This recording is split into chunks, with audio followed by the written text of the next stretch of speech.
This podcast is brought to you by Most Valuable Podcasts, leading the league in podcasting entertainment.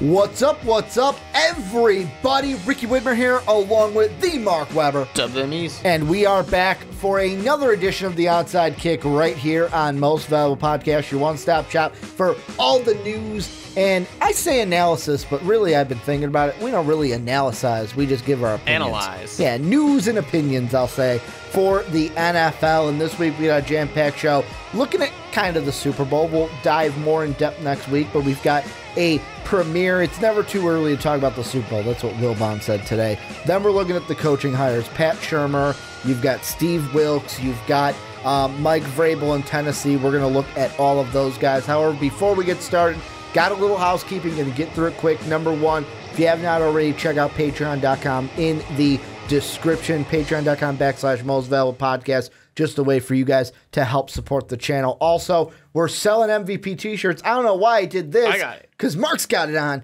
That's what the MVP t-shirt looks like. Everything is down in the description to get your hands on one of those. Also, if you're on iTunes, make sure you give us a 5-star rating. Or if you have an iTunes account, please give us a 5-star rating on iTunes. And then last but not least, if you have not already, fill out the MVP survey. Link in the description. We're going through the end of this week, and then we'll give you guys, we're going to respond to the survey next week for you guys. And also check out MVP.com, mostvaluablepodcast.com. However, Mark, we're jumping right in. Let's give a little Super Bowl preview. Not a full one, but like I said, it's never too early to talk about the Super Bowl. We have our two teams, the New England Refs, along with the Philadelphia Stompers. And Sean's that's so basically angry now. That's basically how this week went off. Is the Patriots got the refs to get them in, and then the Eagles actually played a game and beat a really good team and made the team look really bad for the first time all year, giving all the credit to the Philadelphia Eagles. Here's my question to you: Can Nick Foles overcome Tom Brady? Well, We're overreacting right away. Yeah, first of all, thank you to everybody who is, taking their time in the comment section to already yell at Ricky. Well, here's my thing. The thing with me, it's one play. Sure. The A.J. Bouye pass interference that made it, this was late second quarter that made it from New England 40 to Jacksonville 35. That's the bullshit call I thought in the game. Just putting that out there. I didn't think it was that bad. Did I think it was pass interference? No. But there's some other issues there. But anyways, can Nick Foles and the Philadelphia Eagles beat the New England Patriots? I mean, yes, I think they can, because they just beat the Minnesota Vikings, who defensively are a better team. But Case Keenum is not Tom Brady. Sure, but Nick Foles is not going against Tom Brady. Nick Foles is going against the Patriots defense.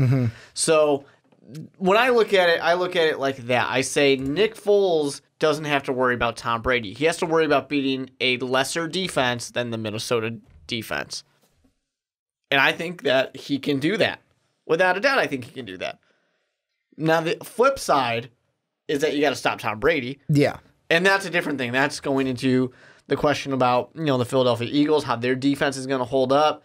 But I don't know. The defense was looking pretty good against Minnesota. Now, Case Keenum and Tom Brady are two very different things here. Do I think it's likely that the Philadelphia Eagles beat the Patriots? Not at all. I mean, if Tom Brady's in the Super Bowl, I'm assuming Tom Brady's going to win that Super Bowl. If Nick Foles and the Patriots, or Nick Foles and the Eagles, pardon me, want to beat the Patriots, Nick Foles has to have the game of his life. He has to throw for like three or more touchdowns. 3 is a minimal, but maybe 4 or more touchdowns in that game. He's got to be picture perfect, so no fumbles, no interceptions. However, that goes on his teammates as well. Jay Ajayi, LeGarrette Blount, they can't be going, Blount going up against a former team, too, where he got a ring. No fumbles from you guys, no drop passes from my wide receivers in Alshon, Torrey Smith, and Nelson Aguilar. This Eagle offense has to be near perfect if they want to overcome the Patriots, because the one thing Tom Brady, and he does it well pretty much every year, He has not thrown an interception since October 5th. Pardon me, I'm reading it backwards. It was the day before Christmas, Christmas Eve, was the last time he threw an interception. He threw one. Last time he threw two interceptions, the team, their last loss when they lost to the Dolphins on the 11th of December. In the playoffs, hasn't thrown a single interception. 2 touchdowns against the Jacksonville Jaguars, 3 against the Titans, and that wasn't really a competitive game, and he did throw 53 times in that game. The Eagles need to be near perfect in this game if they want to beat the Patriots. However, the offense has a good shot to do that because I'm not afraid of the Patriot defense like I'm afraid of Tom Brady. Yeah, as long as Nick Foles is going to make smart decisions, because I mean, you know, people talk about, and I'm not saying the New England Patriots defense is bad, but I say their specialty is takeaways. Mm-hmm. That's what they do well. It's not the rest of it that, you know, like it's not Minnesota where they're just all around a really great defense, or Jacksonville Jaguars. Now, the flip side of this is I find it interesting because you look at these two, and I'm going to take the Falcons game out of consideration for talking about the Eagles. Okay. I'm just going to look at this Vikings game. Okay. And the reason why is because I think about, you know, people are going to say Tom Brady's just a better quarterback. Mm-hmm. So Nick Foles doesn't have a chance. Well, they scored 38 points. It's not just Nick Foles. They have an amazing run game. They have Alshon Jeffrey had a fucking great game out there. You know, they had a great game together, scoring 38 points. Now, maybe you want to argue that towards the end of it, you know, second half really, the Minnesota defense was feeling a little defeated and a little deflated. But against the Titans, 35 points for New England. So their 2 highest scoring games. If people are going to be really worried about Tom Brady, I'm not saying you shouldn't be, but I'm also sitting here saying I don't think that Nick Foles needs to throw 4 touchdowns to win this game. More so, I'll sit there with me. I'm sitting to where if he throws 4 or more, the Eagles win this game. However, I think he needs to have a similar stat line to what he had this past week. Completing over, you have a 78% completion percentage is beautiful. 3 touchdowns, no interceptions. You're doing it for your team. Yeah, you're not why you lose. Pretty perfect. You're not going to lose games that often when you're throwing that well. Here's the thing, though, and this is why I don't want to take the Atlanta game and throw it to the side, because to me, the Viking and Falcon games are 2 polar opposites. If the Eagles play like they did against the Falcons, and the one stat I'm looking at, and I know I'm cherry-picking a stat, but it's super important. If you play a game like you did against the Falcons, where the Eagles commit 2 turnovers, Falcons commit 0. Sure. Compared to the Vikings, where the Vikings had 3 turnovers in that game, one of which went back for 7. The other, the offense capitalized. So really, you had 14 points off of turnovers, where the Eagles had 0. If you play like you did against the Vikings, you're going to win that game. Don't give Tom Brady the ball, because, I mean, you look at the last 2 games for the Patriots, you mentioned it, the Titan game, there were no turnovers in that game at all. Tom Brady didn't need a turnover to be amazing. But you even look at the New England game against Jacksonville. That was a great defense all through the year. Yeah, they were young, same problem that I had with the New Orleans Saints this year, but that Jacksonville team even had a turnover on a fumble that looked to be a key flip of the game, and Tom Brady still was able to come back and win it. Now, I know that was because on that next drive, Blake Bortles 3 and out, and Blake Bortles in the offense, I should say, 3 and out, so of course that doesn't help, but New England even turned over the ball against Jacksonville, and it still didn't hurt them. So that's the thing with me with Philly is they need to be perfect turnover-wise, because it doesn't matter how many turnovers Tom throws. He's always a threat if you keep it close. Well, yeah, I mean, it doesn't matter if it's close or not. Tom You can be Brady's down gonna be a 28-3 and he'll come back and win. Yeah, I mean, without a doubt. That's the thing about this game. I mean, you have an absolute proven Tom Brady, Patriots, Bill Belichick. You know, everything here is proven. 8 fourth-quarter comebacks now for Tom. And you're in the playoffs. You're going to sit there and say, no matter what, they have a chance to win this game. Then you have Nick Foles, who is the backup quarterback, who has lost a starting job in the past. You know, who everyone thought essentially was a flash in the pan. And a really good team in Philadelphia. Not the, you know, when people looked at the rosters, no one was going to sit there now that Carson Wentz is injured and say, sure, the Eagles are the best team in the playoffs. No one was saying that, except for Eagles fans. And that's okay. They don't have to be the best team in the playoffs. They just have to be the team that's hot at the right time. They just got to play one more great game. And that's kind of what it feels like a little bit, that they're hot at the right time. But you bring up the point of the inconsistency. I mean, you have a game, you know, a 6-0 loss against the Cowboys, week 17, you know, where you kind of felt like, all right, they're sputtering into the playoffs. But they get things corrected. They make it work when it matters. And that's really all that matters here. It's just so hard, and we're not necessarily ready to make our predictions yet. We're not making picks till next week. But you sit here and you say, Tom Brady, Bill Belichick, the Patriots, a team that's done it 5 times already, and then the Eagles, still trying to get that first one. You know? And you just sit there, and it's so hard to sit there and say, I think the Eagles will win. Just because... been there, done that. I mean, how you can only say I picked against the Patriots and been right twice out of 7 times. Let me ask you this, and this is something that just popped into my head. Gronk left the AFC title game with concussion. He was in the concussion protocol.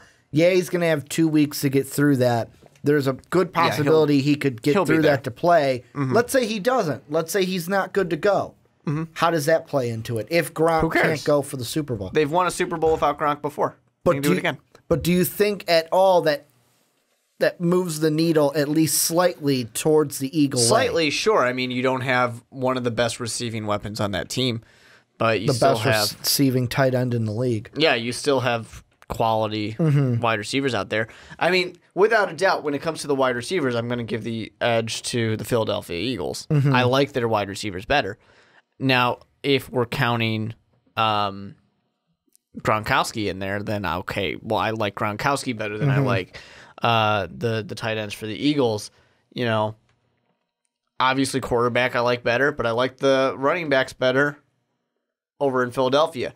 There really is so much that is close to this game, and I think that I saw a percentage of it's like 53% that the Patriots win.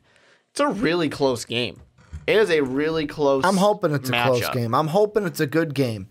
The thing that I want to mention, though, because I looked it up. A lot of Super Bowls aren't. I know, and that's what I worry about. Yeah. And here's what I wanted to bring up, because you said you like the Eagles wide receivers better. I remember this being a topic. I thought it was us that talked about it. It wasn't. There was that's why we did. That was the week. So it was about 10 months ago. We did a video, Dave and I filled in for the Behind the Pen podcast that week. The topic, do Torrey Smith and Alshon Jeffries make Eagles contenders? Jeffrey. Do they make the Eagles contenders? Then you look back to last season, we did a topic, are the Eagles Super Bowl contenders? And then obviously this year, the most recent one that came to be which side was right was who has a better chance to make the Super Bowl, Steelers or Eagles. Yeah. So, I mean, this team, the reason they're in it is, I'll be completely honest, throughout the entire playoffs, I kicked this Eagle team to the side. I said, no way you beat, early on I said, the Falcons come in, they beat you. Then the Falcons did come in, and I'm like, they still beat you. You beat them. Okay.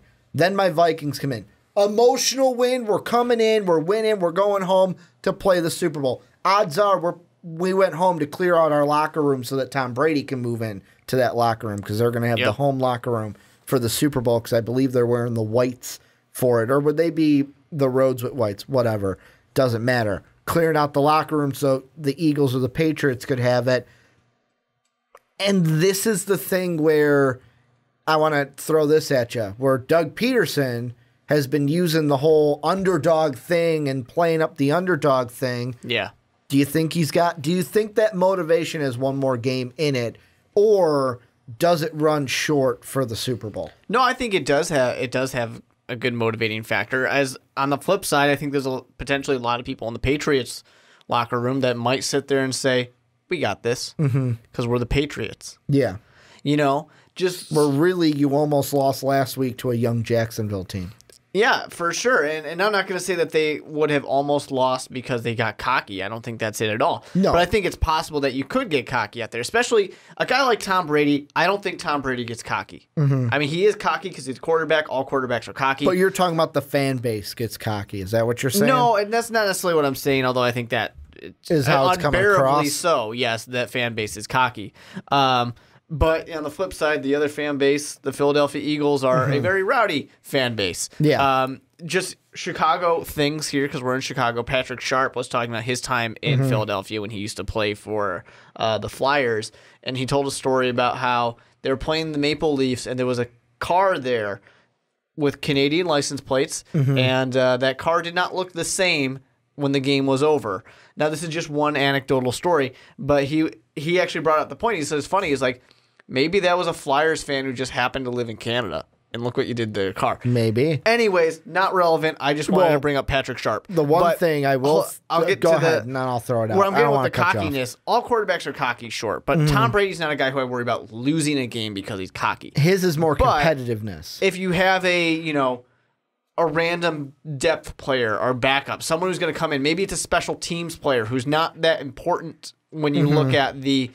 I don't want to say they're not important, but he's not the crucial catch kind of guy or something like that. But maybe that's the person who makes a dumb penalty because they feel like they do it. Or the person who doesn't put 110% in and messes up and loses a fumble or something like that. Something like that, if you get cocky, can be really detrimental. You're talking about the turnovers. Yeah. Or a penalty that's very costly. That can be something for a younger, less experienced player who feels like, well, we're the Patriots. Of course we can win this. This game is going to come down to, I have a feeling that this game is going to come down to the one or two plays where it's like, if it went different there or if it went different here, where you kind of look at the two championship games we saw, where the Viking, I got this when Dan Patrick, and I'll ask you the same question that the Danettes asked him. If you were a team, you were a head coach, how would you rather lose? How Jacksonville did or how Minnesota did? Jacksonville. Really? Yep. Wow. They, myself and Brandon all said the Vikings. Because I feel like if we lose like the Vikings, when you lose like the Vikings, you sit there the whole time thinking, what the fuck is wrong with this team? Why can't we get it? At least the other game, I can sit there and say, we played really hard, and then we just got outplayed. See, I'm on the other side, and that's why I'm bringing that I think into... the Vikings game is embarrassing. Well, that's an it's embarrassing loss. Where the other one, at least you put up a fight. I rather lose that way, though, because of I'm bringing into this situation, and I feel like the Super Bowl is going to be closer to the Jacksonville Patriot game. Because if I lose like the Vikings did, I'm sitting in that locker room going, they just played better than us. It was their day. We didn't show up. I'm not thinking about it on the plane ride home. I don't think of it if they played better. In that case, I think of it, we played like shit. Well, yeah, we played like shit too, but you can't go back and well, if I would have done this different or if this would have been, which if you're in Jacksonville flying on that plane home, you're sitting there going, I'm sure you are. Well, if I, like Blake Bortles, if I would have just converted there or if I would have done this differently. But at least you were competitive. Yeah, but I'm saying dealing with the loss afterwards, I'd rather lose like the Vikings because it would be easier to deal with. I'd rather have the pride in my heart that we showed up. I think the Super Bowl is going to be closer to that Jacksonville Patriot game. That's my ultimate point, to where the losing team will be sitting there going, man, if I would have done this, and people are going to, I feel like it's going to be one of those games where, for example, this is how I'm picturing it in my head. Quarterback goes back. He goes to pass. The pass comes off, and it's like the guy coming around for the strip sack was just this close from getting that sack. And it's that's the scene we see, is that hand just barely whiff as the quarterback gets that pass off, or like a cornerback where it's like going for the tip and it just misses the fingers. That's how I feel like the Super Bowl is going to be. It's going to come down to one or two plays to where it's like, man, if the ball would have just bounced the other way, we're talking about a different story. I'm on the other side. I don't think this game's... I don't You think think this it's going to game... be a blowout? No, I don't think it's going to be a blowout, but I think we're going to be looking at probably a double-digit loss for whichever team's going to lose it. No overtime like we did last year? Nope. Do you think, let's say either team goes down early, does either team come back to make it a competitive game? If they go down by, like, let's say 3... I can see it, yeah. By, like, 20, 24 points early. I could see it, but I don't think we're going to have that exciting of a fourth quarter. Here's my last question for you, because this is the most important part to the Super Bowl. Yep. What are you expecting from the halftime show? It's JT, Justin I Timberlake. like Justin Timberlake. You know the last time he was on a Super Bowl, right? Was the nips? Was the Janet Jackson. I guess it wasn't a nips. It was bedazzle. just full on boob. I'm gonna have you naked by the end of this song. And Boom. then he was on a Super Bowl show before that too. Was he? Because NSYNC was there. That's right. They did one. But the last one he was on was that Patriot. That was the boob one. Patriot Panthers was the Super Bowl. If that tells you anything, that means the Patriots are going to win. Yeah. They're wearing white. JT's doing the Super Bowl. We're going to probably see another boob. We're going to probably see another boob. No, I like Justin Timberlake. I like him a lot. I don't like his new song very much, but, whatever. Do you think he does the same thing Beyonce did, where Beyonce brought Destiny's Child on? Do you think we get surprise in sync at the? I think he could, but the thing I think that holds me back from it is NSYNC's already done it. I know. Bringing them back doesn't do very much, where on the flip side, if he were to do something else, he brings someone that would be a complete surprise. Dave Grohl and the Foo Fighters show up, and apparently they're doing a thing. That's not going to happen. I just really want the Foo Fighters to play a damn Super Bowl show. That is my dream. Do you think they'd ever play a Super Bowl show? Would they? They would fucking play in a heartbeat. The NFL would invite them to play a Super Bowl show. I don't think so. The NFL wants it to be too... like a pop concert. Yeah. When was the last time we had a rock band do it? Yeah, The Who. I mean, the Chili Peppers were involved with... Was it Bruno's? Yeah. They were involved, and they didn't even bother plugging in the instruments because it was fake. We all knew it wasn't a real thing. Wasn't that the same thing with the Who? They said with like something with the drummer of the Who had like the earbuds in or something, and it was something. He had the inner ear. He's not even playing or something like that. Well, that's the problem with a lot of these type of things. You're right. It was the Bruno Mars Super Bowl. Sound for a rock band is so difficult to pull off. One, on live TV, but two, in an environment like that, to where because of the echo. Yeah, and for the live TV element of it, it's such a difficult thing for them to mix live and have it sound decent. That's why any late night TV show, when you see a rock band and they're playing and you're just like, oh, it just doesn't sound right because it's a difficult thing to pull off for TV. That's why a lot of them just don't do it.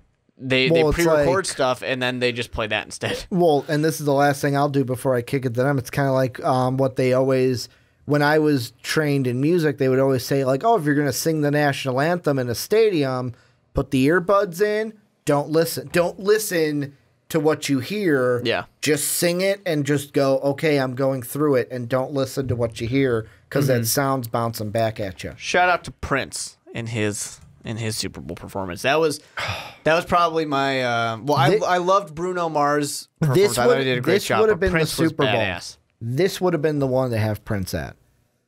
In Minnesota, especially if the Vikings were playing. I know they're not, but if they were, like the whole It was great. Like, this would have been the one to have Prince at. Prince's Super Bowl performance is one of my all-time favorites. Do you know what year that was? 2006. Was it? Yep. Prince, halftime, It was Super the Bowl. Bears-Colts. Was it Bears-Colts? Yep.